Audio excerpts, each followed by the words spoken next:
On the outside, I might look like a 13-year-old girl, but inside, I still feel like I'm a 6-year-old kid. Sure, I've got beautiful, feminine curves, and boys find me attractive, but there's something missing that makes me feel like a complete freak.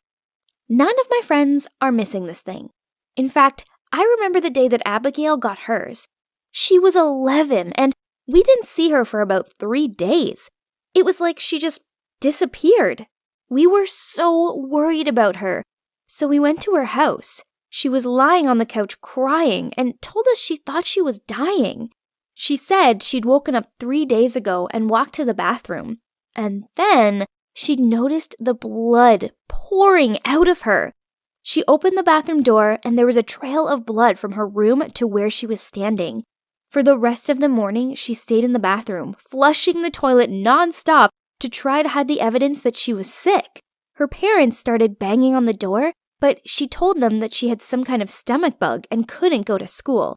Of course, her parents immediately noticed the trail of blood, and her mother later explained that this was normal. We were shocked as she told us. It sounded horrible, and we decided to call it the Day of Doom. We did a quick Google search and read that chocolate can ease the pain and make you feel better. So we went out and spent all our pocket money on bars of chocolate to comfort her. Poor Abigail. I hoped my Day of Doom never came. A few months later, we were eating lunch in the canteen, and Cheryl stood up to put something in the trash. Suddenly, a boy nearby started screaming and pointed at Cheryl's back. He looked horrified and stuttered, "Blood!" Yep, that's right. Cheryl's Day of Doom had officially arrived, right in front of everyone. It wouldn't have been such a big deal if that silly boy hadn't overreacted. Now it was only me and Sarah who hadn't had our date with the Day of Doom yet. I did everything I could think of to make sure it wouldn't happen to me too soon. Sarah and I even did rituals under the full moon, lighting candles and praying to the moon to keep us safe. We weren't ready for it. We were too young. But alas, the moon let us down. A month later, we were in the bathroom and Sarah was taking ages. Then we heard a rustling sound, like paper.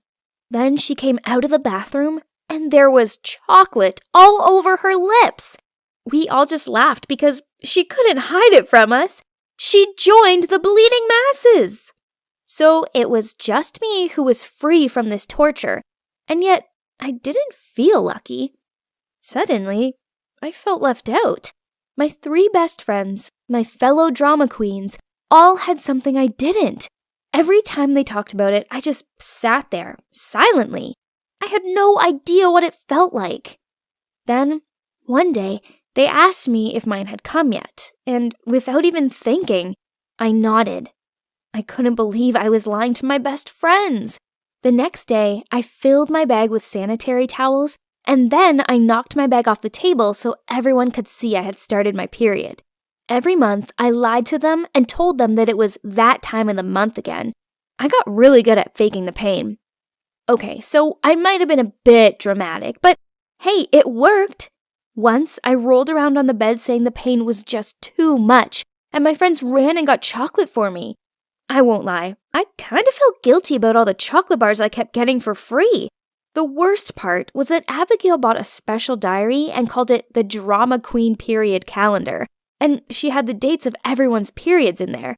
So I had to be careful not to get the dates wrong. Then it was time for our annual class camping trip the following month, and I completely forgot it was my period time.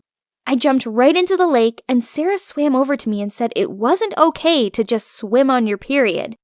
Damn, I'd forgotten! But I didn't want to get out of the water, so I told her I was using a tampon. Sarah looked at me with wide eyes and said, "Wow!"